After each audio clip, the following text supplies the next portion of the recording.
Lepas tu kita pergi ke tepi. Lepas tu ada satu lagi angin. Lepas tu masuk air. Lepas tu bot terbalik.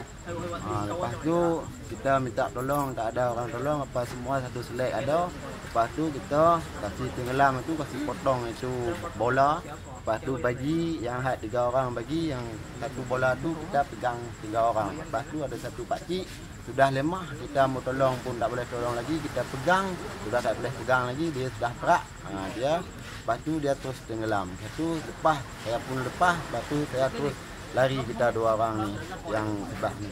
Lepas tu ada satu tadi dia minta bantuan, lepas tu saya terus naik lambung sampai sini.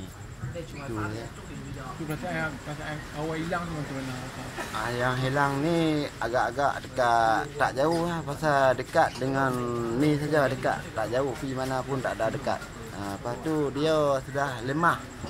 Pasal dia sudah orang tua sudah lemah. Kita pun, saya tak boleh pegang lagi dia, sudah berat sangat.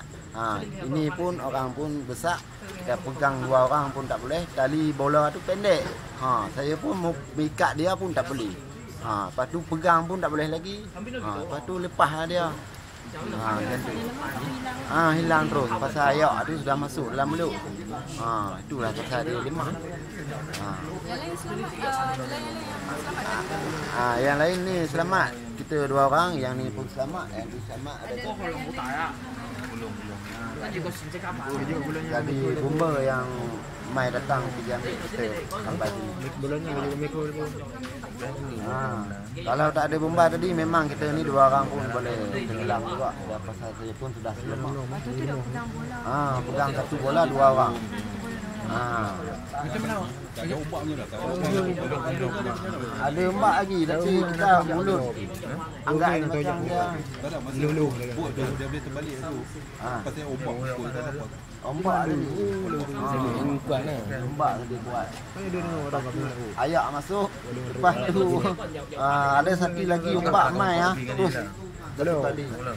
Terbalik. Dia punya perut atas duduk. Semua kita naik atas semua. Tahan kat bola tu berapa lama? Berapa lama? Ada dekat satu jam lebih bertahan. Lepas tu tak boleh tahan dulu, kalau tak ada bola tu memang semua tak selamat. Ada satu pisau sama pakcik, terus tapi masuk dalam, dia potong tu bola. Pegang satu bola 3 orang. Okey. Nasib baik ada bola. Nama-nama Nama penuh. Nama penuh saya Hamdani bin Ismail.